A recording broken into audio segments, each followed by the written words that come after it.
Perek Aleph Mishna Hey. Now in the first 4 Mishnayos in the Perek, we've discussed the different categories of Avos HaTumos.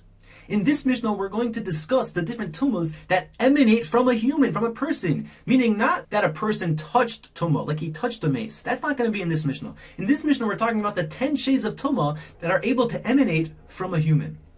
And again, I've highlighted the 10 levels for you, the 10 shades of tumah. Now before we start the Mishnah, we have to understand that there are 4 people that are so tameh, their shade of tumah is so dark, so to speak, that they're even chayiv a korban to become tahar. We have the zav here. Now a zav is a man who had that unusual discharge called zivus, and when he has 2 discharges of zivus, he becomes a zav. But he's not chayiv in a korban yet. Unless he has 3 discharges in a span of 3 days, then he becomes what's called a zav gomer, and he's chayiv in a korban. The zava, remember, is a woman who became a nida, and then 8 days after she became a nida, through day 18, if she saw dam, if she discharged dam from day 8 to day 18, she becomes a zava. But if she discharges dam 3 consecutive days from during this 11-day period, from day 8 to day 18, she becomes what's called a zava gedola, and she's chayiv a korban. Oh yeah, you led this as a woman who gave birth, and a mitzayra. A mitzayra is spelled with a ayin, not a hey. Either way, a mitzayra is someone with tsaras, but a confirmed state of tsaras. A mitzayra muchlit. It was confirmed by a kohen that he has tsaras. Now again, these 4 people, they need to bring a korban, and there's a process for them to become tahar, which finishes with them bringing the korban. So we have this zav here, who wants to become tahar. Now one box that he has to check before he becomes tahar is obviously he has to go in a mikvah. Actually, I take that back. A zav, interestingly, has to go in a mayan, which is a living spring. It's not sufficient for him to dunk in a mikvah. Most tamei people can just dip in a mikvah though. Then, you see, people think that after you dip in a mikvah, you become tahar. That's not really true. You have to have patience until what's called Herav Shemesh.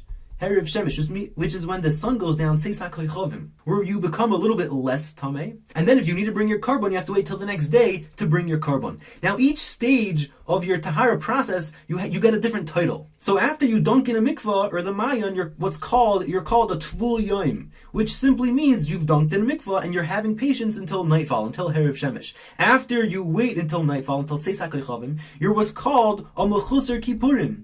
A mechusar Kippurim, which means you're lacking atonement because you haven't brought your korban yet. If you're one of the arba mechusrei karpara, if you're one of the 4 people that need to bring a korban, then you have to wait till the next day to bring your korban, and then you're completely tar. And again, the farther you are from bringing that korban, the more tameh you are, and that bears certain consequences. Now imagine the Teful Yom becomes a little bit more tameh because he becomes a Baal Keri, which means he had a discharge of Shichvas Zera, and he became a Baal Keri. Then he's a little bit more tameh. Then after he became a Baal Keri, he became a boil nida, which means he had tashmish with a nida. Then he became even more tameh. Then he became a zav, but he became a zav who had beis riyus, who had 2 sightings of zivus. Then he becomes even more tameh. And then if he had 3 discharges, gimel riyus of zivus, and he became a zav who's chayiv in a korban, he's become even more tameh.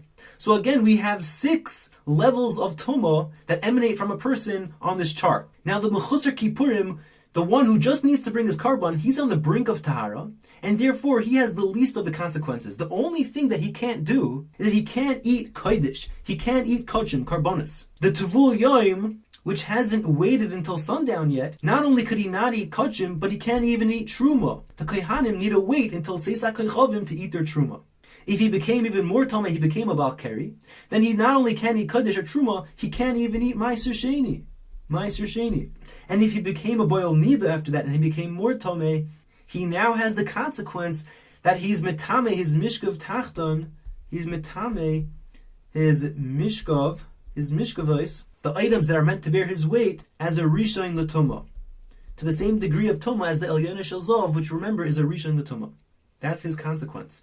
Now if he became even more tameh and became a zav who had 2 sightings of zivus, then he's metameh his mishkavos u'moishavos, to become an av hatumah, meaning they're not only a rishon like the Baal Nidas, he makes his mishkavos u'moishvos into an av hatumah, and he needs to dip into a mayan, a live spring, to become tahar. If he then becomes a zav gomer by saying 3 re'iyas of zivos, then he has to bring a korban. So these are the 6 levels of tumah that emanate from a person and their respective consequence. So let's read that inside. Eser tumah, there are 10 shades of tumah that are parshus min adam, that emanate from a person. You have the mechusar kippurim, someone who's lacking atonement because he hasn't brought his carbon yet. He's also b'kodesh. He can't eat kachim, umutter b'truma u'b'maiser, but he still could eat truma and maiser sheni. Chazer liya is tvul yom. If he returns to become a tvul yom, meaning he's dipped in a mikvah, but he still has to wait until Herav Shemesh, until Tseis. So he's also b'kodesh. He can't eat kachim u'b'truma or truma umutter b'maiser, but he's still mutter to eat maiser sheni. Chazer liya is balkari. If he returns to become a balkari, someone who discharged shichva zero, then he's also b'shloshton. He can't eat kodesh truma or maiser sheni. Chazar liya is boel nida. If he returns to become someone who attachments with a nida, then he's mitame mishkav tachton. He's transmits tumah to his bottommost sheet, his bottommost mishkav ke'elyon. And this is a fragmented sentence. It means to say ke'elyono shel zov, like the items that are on top of a zov, which have the tumah status of a rishon. The baal nida is mitame his mishkav esumayshvas under him to that status of a rishon. The next shade is Chazar Lihiyos Zov Sharash De'erius. If he returns to become a Zov who saw 2 Re'iyas of Zivos, again, this person had a very hard day. Look at all these things that are happening to him. So he's Metame Mishkov U'Maishav. Now he's Metame all his Mishkovais U'Maishavais, and they become an Avatuma, not just a Rishon. Vitzorach Bias Mayim Chaim, and he needs to dunk into a Mayim Chaim, a live spring. U'Poter Min HaKarbon, but he's still exempt from a carbon until he's Ra'ah Sholosh. If he sees 3 discharges of Zivos, then he's Chayiv B'Karbon. Then he's Chayiv to bring a carbon. So here are the first 6 shades of tumah that emanate from a person and their respective consequence. Now you read these 6 steps before we go on to the next 4.